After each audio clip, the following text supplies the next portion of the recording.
Hello guys, current affairs funda में आप सभी का स्वागत है। मैं हूं आपके साथ अभिषेक शर्मा और आज के इस वीडियो सेशन में हम 23 जनवरी तक के सभी इंपॉर्टेंट करंट अफेयर्स कवर करने वाले हैं। हमेशा की तरह आप इस वीडियो को अंत तक जरूर देखिएगा, आज भी आपको काफ़ी कुछ जानने के लिए मिलेगा। सेशन की शुरुआत करने से पहले आप सभी को बताना चाहूँगा, यदि आप हमारी daily current affairs PDF, weekly PDF, monthly PDF और हर महीने के banking and economic awareness PDF चाहते हैं तो करंट अफेयर्स फंडा का 1 ईयर मेंबरशिप प्लान आप ज्वाइन कर सकते हैं, जिसका लिंक आपको वीडियो के डिस्क्रिप्शन में या फिर फर्स्ट कमेंट में मिल जाएगा। आपको बता दें, इस 1 ईयर मेंबरशिप प्लान के तहत जितना भी हमारा PDF कंटेंट है वो हम आपको 1 साल तक के लिए प्रोवाइड कराते हैं, जिसे आप डाउनलोड कर सकते हैं, प्रिंट आउट भी निकलवा सकते हैं। इसके लिए चाहे तो आप करंट अफेयर्स फंडा ऐप को यूज़ कर सकते हैं या फिर अपने लैपटॉप या सिस्टम की मदद से वेब लॉगिन भी कर सकते हैं। कोई भी आपका एग्जाम हो, बैंकिंग, SSC, रेलवे या फिर स्टेट PCS, जहाँ पर भी जनरल अवेयरनेस या करंट अफेयर्स पूछे जाते हैं, सभी एग्जाम्स के लिए हमारा PDF कंटेंट काफ़ी यूज़फुल है। इसमें हम आपको कैटेगरी वाइज क्विज भी प्रोवाइड कराते हैं। तो एक बार अगर आपने हमारे करंट अफेयर्स पढ़ लिए, उनके बाद इन क्विज को अटैम्प्ट किया, तो यकीन मानिए आपका करंट अफेयर सेक्शन काफ़ी स्ट्रॉन्ग हो जाएगा, काफ़ी अच्छा आप स्कोर कर पाएंगे अपने आने वाले एग्जाम्स में। तो लिंक वीडियो के डिस्क्रिप्शन में या फिर फर्स्ट कमेंट में आपको मिल जाएगा, वहाँ से आप कोर्स बाय कर सकते हैं। 1 साल की वैलिडिटी इस कोर्स की है। दूसरा कोर्स हमारा बैंकिंग अवेयरनेस का है, जिसमें 30 वीडियो लेक्चर्स और 30 PDFs के माध्यम से कंप्लीट बैंकिंग अवेयरनेस हमने आपको पढ़ाया है। ये बैंकिंग अवेयरनेस न केवल आपके बैंकिंग मेंस एग्जाम, बल्कि PO का इंटरव्यू अगर आप देते हैं या फिर RBI में इंटरव्यू देते हैं, तो वहाँ पर जो आपसे बैंकिंग अवेयरनेस पूछी जाती है, वहाँ पर भी ये काफ़ी यूज़फुल कोर्स रहेगा। इसमें सब कुछ कवर है। SSC और रेलवे एस्पिरेंट्स के लिए भी यहाँ पर इंडियन इकोनॉमी के की कंसेप्ट्स पढ़ाए गए हैं, जो बार बार आपके एग्जाम में पूछे जाते हैं SSC और रेलवे में। साथ ही इंश्योरेंस को भी यहाँ पर कवर किया गया है। डेमो वीडियो लेक्चर्स देखना चाहते हैं, वो भी करंट अफेयर्स फंडा ऐप पर अवेलेबल हैं, स्टार्टिंग के 2 लेक्चर्स की। उससे आपको एक आइडिया मिल जाएगा किस तरह कंटेंट हम आपको इस बैंकिंग अवेयरनेस कोर्स में प्रोवाइड करा रहे हैं। इस कोर्स की वैलिडिटी 1 साल की है, ये भी आपको हमारी करंट अफेयर्स फंड ऐप पर मिल जाएगा। तो आपको हमारी ऐप इंस्टॉल करनी है, लिंक वीडियो के डिस्क्रिप्शन में या फिर फर्स्ट कमेंट मिल जाएगा, वहाँ जाकर आपको ये दोनों कोर्स दिख जाएंगे, आप बाय कर सकते हैं। कोई भी जानकारी चाहते हैं हमारे किसी भी कोर्स से संबंधित, तो हमारा कस्टमर केयर नंबर है 8448169188। इस पर या तो आप कॉल कीजिए या फिर व्हाट्सएप करके भी जानकारी प्राप्त कर सकते हैं। तो चलिए फिर करते हैं शुरुआत इस वीडियो सेशन की। हमेशा की तरह क्वेश्चन ऑफ द डे से शुरुआत करेंगे, जिसका आंसर आपको अभी कमेंट बॉक्स में करना होता है। पूछ रहे हैं कि अमेरिका ने किस समझौते से अलग होने का फैसला किया है। Which accords had the US decided to withdraw from. Options हैं Artemis Accords, Geneva Accords, Abraham Accords या फिर पेरिस क्लाइमेट अकॉर्ड। तो जल्दी से आप आंसर कर दीजिए, फिर हम आगे बढ़ते हैं। और इसी तरह के क्वेश्चन यदि आप प्रैक्टिस करना चाहते हैं तो हमें टेलीग्राम पर जरूर ज्वाइन करें। करंट अफेयर्स फंडा नाम से हमारा टेलीग्राम चैनल है।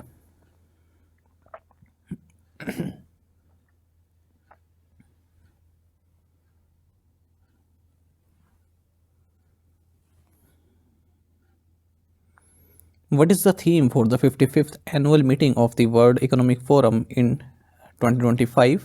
विश्व आर्थिक मंच 2025 की 55वीं वार्षिक बैठक का विषय क्या है, थीम क्या है? ऑप्शंस आपके सामने है। सही आंसर ऑप्शन डी है, collaboration for the intelligent age. Jayant Chaudhary, जो कि minister of state, ministry of skill development and entrepreneurship and minister of state, ministry of education, government of India है, इन्होंने वर्ल्ड इकोनॉमिक फोरम की 55th एनुअल मीटिंग में भारत को represent किया है। ये मीटिंग डावोस, स्विट्जरलैंड में हुई है। इस वर्ल्ड इकोनॉमिक फोरम के 2025 समिट का थीम है collaboration for the intelligent age. इस डिस्कशन का जो इस समिट में डिस्कशन हुआ है, उसका फोकस 5 पिलर्स पर रहा है। Remanaging growth, industries in the intelligent age, investing in people, safeguarding the planet and rebuilding trust. World Economic Forum की हम बात करें तो एक नॉन गवर्नमेंटल ऑर्गेनाइजेशन है, एक थिंक टैंक भी है।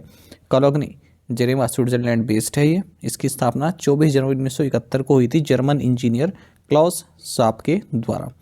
ये काफ़ी महत्वपूर्ण है और हर साल जनवरी के एंड में ये एक मीटिंग करता है डावोस में, जो कि एक माउंटेन रिजॉर्ट है, ठीक है, एल्प्स रीजन, स्विट्जरलैंड में। ऑन विच डेट इज पराक्रम दिवस सेलिब्रेटेड एनुअली। पराक्रम दिवस प्रतिवर्ष किस तिथि को मनाया जाता है? ऑप्शंस आपके सामने हैं। सही आंसर ऑप्शन भी है, जनवरी 23। नेताजी जयंती, या फिर आप कहें नेताजी सुभाष चंद्र बोस जयंती, या फिर पराक्रम दिवस ऑफिशियली, ये जो हमारे इंडियन फ्रीडम फाइटर रहे हैं नेताजी सुभाष चंद्र बोस, इनके बर्थडे के दिन मनाया जाता है। सेलिब्रेट करते हैं हम 23 जनवरी को इनका बर्थडे। गवर्नमेंट ऑफ इंडिया ने 19 जनवरी 2021 को अनाउंस किया था कि अब से 23 जनवरी को पराक्रम दिवस मनाया जाएगा नेताजी के सम्मान में, और इंग्लिश में से डे ऑफ वैलोर भी बोलते हैं। बाकी तो आप जानते हैं नेताजी के बारे में, तुम मुझे खून दो मैं तुम्हें आज़ादी दूंगा, ये इनका कथन रहा। और आज़ादी हिंद फौज से संबंधित थे, उसकी स्थापना की 1942 में। इन्हें नेताजी का जो टाइटल है ये जर्मनी में दिया गया था इंडियन सोल्जर्स द्वारा, जो आज़ाद हिंद फौज के इंडियन सोल्जर्स थे उनके द्वारा। और गांधी जी को फादर ऑफ नेशन जिसने कहा था सबसे पहले, वो सुभाष चंद्र बोस ही थे। तो ये 2 फैक्ट आप याद रखिएगा। खास करके जो एसएससी एग्ज़ाम या फिर पीसीएस लेवल के एग्ज़ाम होते हैं उसमें इस तरह के क्वेश्चन पूछे जाते हैं कि महात्मा गांधी को फादर ऑफ द नेशन किसने कहा था, तो सुभाष चंद्र बोस जी ने कहा था। What has the United Nations designated the year 2025 as? संयुक्त राष्ट्र ने वर्ष 2025 को किस रूप में नामित किया है? ऑप्शंस आपके सामने हैं। सही आंसर ऑप्शन सी है, international year of glaciers preservation. United Nations 2025 को international year of glaciers preservation के तौर पर मनाएगा, और 21 मार्च को वर्ल्ड डे फॉर ग्लेशियर्स भी मनाया जाएगा। 2025 को हम और भी तरीके से मना रहे हैं, international year of peace and trust, international year of cooperatives, international year of quantum science and technology. What is Moody's revised economic growth forecast for India for the fiscal year ending March 2025? मार्च 2025 को समाप्त होने वाले वित्तीय वर्ष के लिए भारत के लिए मूडीज का संशोधित आर्थिक विकास पूर्वानुमान क्या है? ऑप्शंस आपके सामने हैं। सही आंसर ऑप्शन बी है, 7%। तो रेटिंग एजेंसी मूडीज ने इंडिया की जो इकोनॉमिक ग्रोथ फोरकास्ट है इस फिस्कल ईयर के लिए जो मार्च 2025 को एंड होगा वो 7% बताया है, जबकि प्रीवियस फिस्कल ईयर में हमारी जो ग्रोथ थी वो 8.2% थी। एशियन डेवलपमेंट बैंक ने भी इंडिया की जो जीडीपी ग्रोथ प्रोजेक्शन है उसको डाउनवर्ड किया है। इन्होंने फिस्कल 2024 के लिए 6.5 बताया है और 2025-26 के लिए 7% बताया। पहले 7.2% इन्होंने बताया हुआ था। अच्छा, रिजर्व बैंक ऑफ इंडिया ने भी इंडिया की जो इकोनॉमिक ग्रोथ प्रोजेक्शन है वो 6.6% ही है, पहले 7.2% बताई थी फिस्कल 25 के लिए।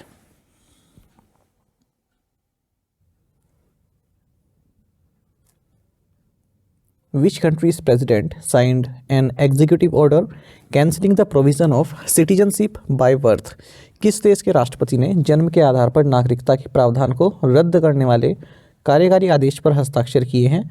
ऑप्शंस आपके सामने हैं। सही आंसर ऑप्शन डी है, यूनाइटेड स्टेट्स।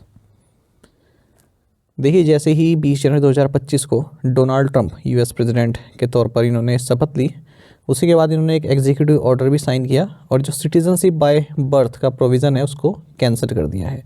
अगर इसको चैलेंज नहीं किया जाता वहाँ की हाईएस्ट कोर्ट में, तो जो भी इंडियन प्रोफेशनल्स हैं हज़ारों की संख्या में जो यूएस में कार्य कर रहे हैं H1B वीज़ा के तहत और भी टेम्प्रेरी वीज़ा के तहत, जो चाहते हैं कि उनकी फैमिलीज़ वहीं पर रहें, तो उनके लिए काफ़ी प्रॉब्लम क्रिएट हो सकती है।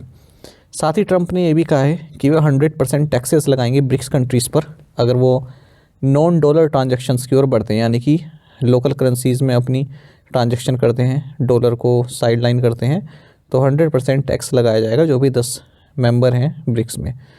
Brazil, Russia, India, China, south Africa, Egypt, Ethiopia, Indonesia, Iran और यूनाइटेड अरब अमीरात, इन 10 के 10 कंट्रीज़ पर।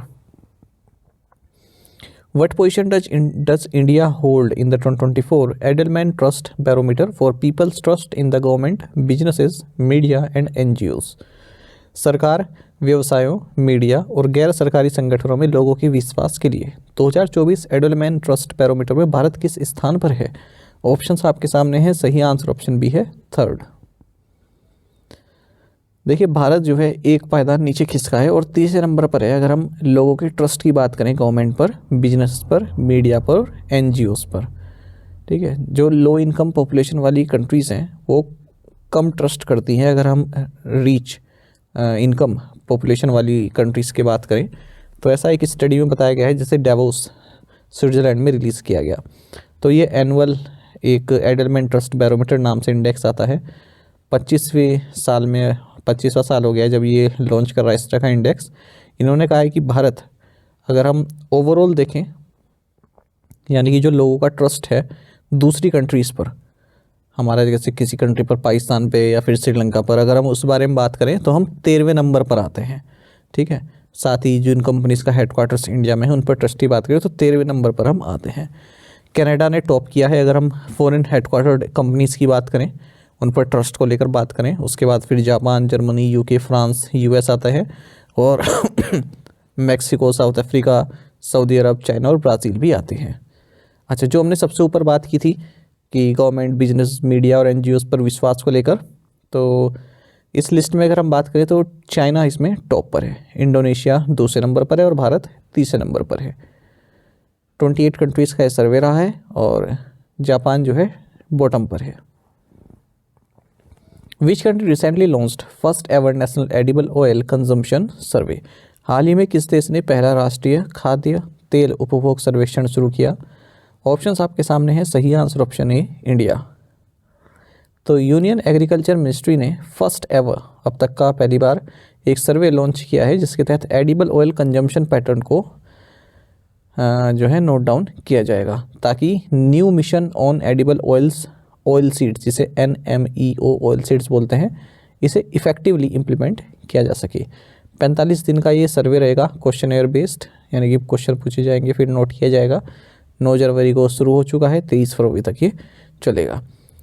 आपको बता दें भारत वर्ल्ड का लार्जेस्ट कंज्यूमर और इम्पोर्टर है एडिबल ऑयल्स का, लेकिन इसके पास डेटा नहीं है कंजम्पशन पैटर्न का। इंडिया 55 से 60% की जो रिक्वायरमेंट है एडिबल ऑयल्स की, उसको इम्पोर्ट ही करता है। अच्छा, ये सर्वे हमें ये भी हेल्प करेगा ऑयल सीड्स की प्रायोरिटी देखने के लिए कि किस तरह के तेल हम यूज़ कर रहे हैं, एडिबल ऑयल, ठीक है, किसकी रिक्वायरमेंट ज़्यादा है, किस वर्ग का व्यक्ति कौन सा तेल यूज़ कर रहा है। और जो ये NMEO ऑयल सीड्स प्रोग्राम है, ये अब अपकमिंग जो खरीफ सीज़न है इसमें लॉन्च कर दिया जाएगा जुलाई में। फाइनेंशियल आउटरीच मिशन का 10,103 करोड़ रुपए है 7 साल के लिए, ठीक है। और इसका मकसद क्या है? डोमेस्टिक ऑयल सीड प्रोडक्शन को अभी जो 39 मिलियन टन्स हैं, इससे बढ़ाकर 69.7 मिलियन टन्स तक बढ़ाना 2030-31 तक। विच organisation has NITI Aayog partner with to digitally empower individuals under the aspirational blocks programme? आकांक्षी ब्लॉक कार्यक्रम के तहत व्यक्तियों को डिजिटल रूप से सशक्त बनाने के लिए नीति आयोग ने किस संगठन के साथ साझेदारी की है? सही आंसर ऑप्शन सी है, NASSCOM foundation.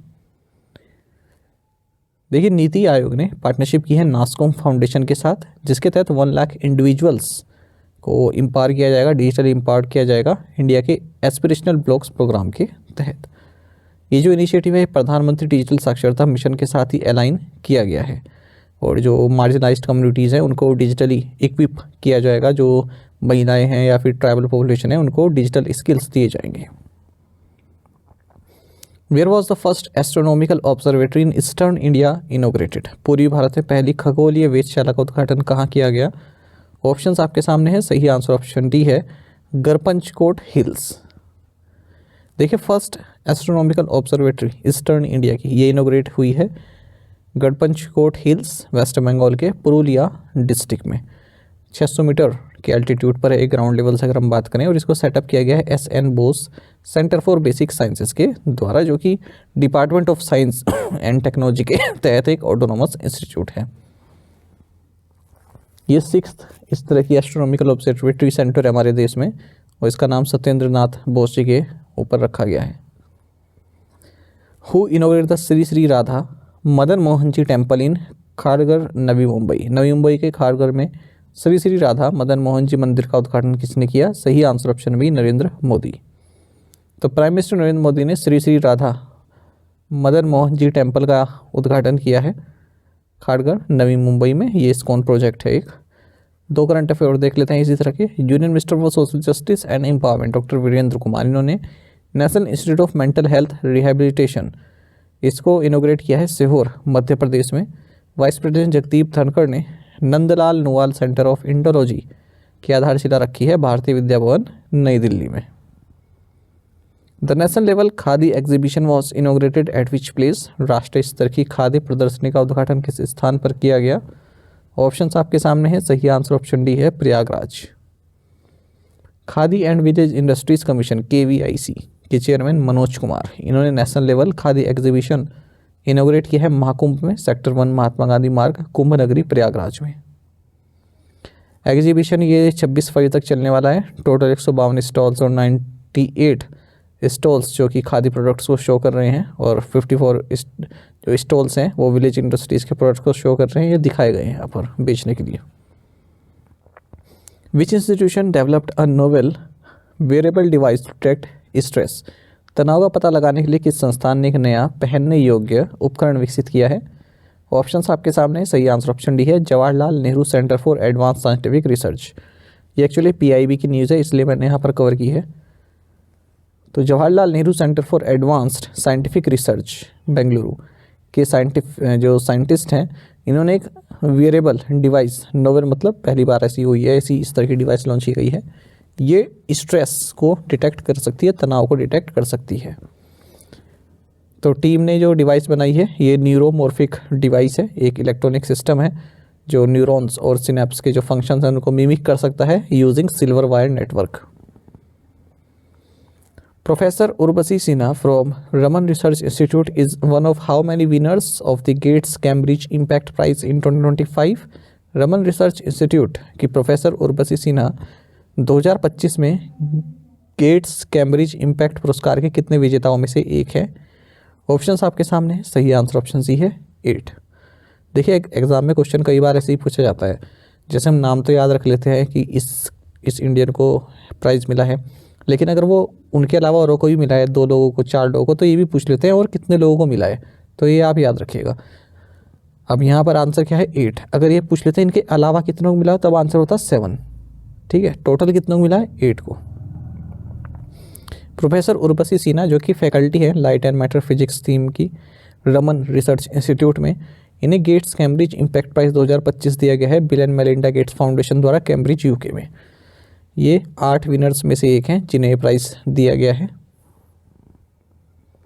The set RC workshop in Goa was organised by which organisation? Goa में सेट आरसी कार्यशाला का आयोजन किस संगठन द्वारा किया गया? ऑप्शंस आपके सामने है। सही आंसर ऑप्शन है Asia Pacific tele community. TRAI के जो चेयरमैन हैं अनिल कुमार लाहौती, इन्होंने South Asian telecommunication regulators council set RC workshop को इनोग्रेट किया है गोवा में। ये वर्कशॉप ऑर्गेनाइज की गई एशिया पैसिफिक टेली कम्युनिटी के द्वारा और होस्ट किया गया telecom regulatory of India TRAI के द्वारा गोवा में। The workshop aims to foster collaboration between member countries and industry experts resulting in development of best practices and strategies for effective spectrum utilization. Which organization has demonstrated a cutting-edge active cooled scramjet combustor ground test for 120 seconds for the first time in India? किस organisation ने भारत में पहली बार 120 second के लिए अत्याधुनिक सक्रिय cooled scramjet combustor ground परीक्षण का प्रदर्शन किया? ऑप्शंस आपके सामने है। सही आंसर ऑप्शन डी है DRDO। देखिए नेक्स्ट जनरेशन हाइपरसोनिक म्यूनिशंस के लिए एक नया डेवलपमेंट हुआ है यहाँ पर DRDO द्वारा, defence research and development organisation द्वारा। इन्होंने एक cutting edge active cooled scramjet combustor ground test किया है 120 सेकंड तक। पहली बार भारत में टेस्ट 120 सेकंड तक किया गया है। देखिए स्क्रैमजेट की अगर मैं आपको बात बताऊँ तो स्क्रैमजेट इंजन क्या करता है, ये जैसे हमने कोई आप कह सकते हैं रॉकेट छोड़ा है ना, एक मतलब ये तो खुद ही रॉकेट है, हमने कोई सैटेलाइट वगैरह छोड़ी या फिर और कुछ छोड़ा, तो ये क्या करेगा स्क्रैमजेट इंजन जिस रॉकेट में लगा रहता है, ये आसपास की जो ऑक्सीजन है उसको यूज़ करता है फ्यूल को इग्नाइट करने के लिए। ठीक है, बल्कि जो सिंपल जो इंजन होते हैं उनके साथ हमें ऑक्सीजन के सिलेंडर लगाने पड़ते हैं, ठीक है, फ्यूल को इग्नाइट करने के लिए। तो वहाँ पर वेट भी ज़्यादा बढ़ जाता है, वेट ज़्यादा बढ़ जाता है तो स्पीड पर असर पड़ता है। जबकि स्क्रैमजेट में क्या होता है, ये आसपास की ऑक्सीजन को यूज़ करती है जो फ्यूल है उसको चलाने के लिए। ठीक है, फ्यूल जलेगा तभी तो ऊपर जाएगा रॉकेट। तो इससे क्या होता है, वजन भी हल्का हो जाता है और स्पीड भी इसकी काफ़ी होती है, सुपरसोनिक स्पीड होती है, मतलब साउंड की स्पीड से भी ज़्यादा। तो उसको बेसिकली स्क्रैमजेट इंजन बोलते हैं। तो जो हाइपरसोनिक मिसाइल्स होती हैं उन्हें भेजने में इसका यूज़ होता है। मैक 5 यानी कि साउंड की स्पीड से 5 गुना की रफ्तारें भेजी जाती है हाइपरसोनिक मिसाइल, या फिर आप कह सकते हैं 5400 किलोमीटर पर आवर से ज़्यादा की स्पीड से भेजी जाती है। तो ये जो टेक्नोलॉजी है US, रशिया, चाइना और भारत के पास ही है। Which organization has the Ministry of Defence signed a contract with for procuring 47 T-72 bridge laying tanks. रक्षा मंत्रालय ने 47 T-72 ब्रिज लेइंग टैंक की खरीद के लिए किस संगठन के साथ अनुबंध पर हस्ताक्षर किए हैं? सही आंसर ऑप्शन ए है हैवी व्हीकल्स फैक्ट्री। तो मिनिस्ट्री ऑफ डिफेंस ने कॉन्ट्रैक्ट साइन किया है हैवी व्हीकल्स फैक्ट्री के साथ, जिसके तहत 47 tank 72 bridge laying tanks procure किए जाएंगे, खरीदे जाएंगे इंडियन आर्मी के लिए। 1560 करोड़ रुपए की ये डील हुई है। तो जो BLT है यानी कि ब्रिज लेइंग टैंक्स, इनका काफ़ी यूज़ है। ये जैसे ब्रिज बनाते हैं ना, मान लीजिए कहीं पर टैंक्स वगैरह को ले जाना है, वहाँ पर ब्रिज नहीं बन सकता, कोई गड्ढा है, तो वहाँ पर ब्रिज बनाने के लिए इनको यूज़ होता है। ठीक है, मतलब आर्टिफिशियल ब्रिज बना दिया और तुरंत वहाँ से भी टैंक्स वगैरह या फिर व्हीकल वगैरह निकले, उसके बाद फिर से वो ब्रिज को वापस कर दिया, वापस उसको फोल्ड कर दिया। टू द पॉइंट क्वेश्चन के आंसर्स देख लेते हैं। Who is the author of wild fictions? Amitabh Ghosh. Which country hosted the multilateral naval exercise La Perouse? France. Who is the new Director General of Central Reserve Police Force (CRPF)? Gyanendra Pratap Singh. Which bank gets RBI approval to open 20 new branches in 20 Indian cities? HSBC India. General VK Singh, retired, has been recently appointed as the new governor of which state? Mizoram. आप में से कई aspirants ने बिल्कुल सही answer किया है, इसी तरह से पार्टिसिपेट करते रहिए। चलिए आज के असाइनमेंट क्वेश्चंस देखेंगे, इनका आंसर आपको अभी कमेंट बॉक्स में करने हैं। Where is Ranipur tiger reserve located? Where was the national science drama festival 2024-25 held? Where was the third National Mining Ministers Conference held? Which Indian state celebrates their statehood day on January 21st? Which state recently approved the rules for the Uniform Civil Code? इन पांचों questions के answer आपको comment box में देने हैं। यदि एक question का answer भी आपका आता है तो वो भी आप हमें कमेंट बॉक्स में बताइएगा। ज़्यादा से ज़्यादा संख्या में पार्टिसिपेट करने की आप कोशिश किया कीजिए। साथ ही हमें टेलीग्राम पर जरूर ज्वाइन करें। करंट अफेयर्स फंडा नाम से हमारा टेलीग्राम चैनल है। Thank you guys.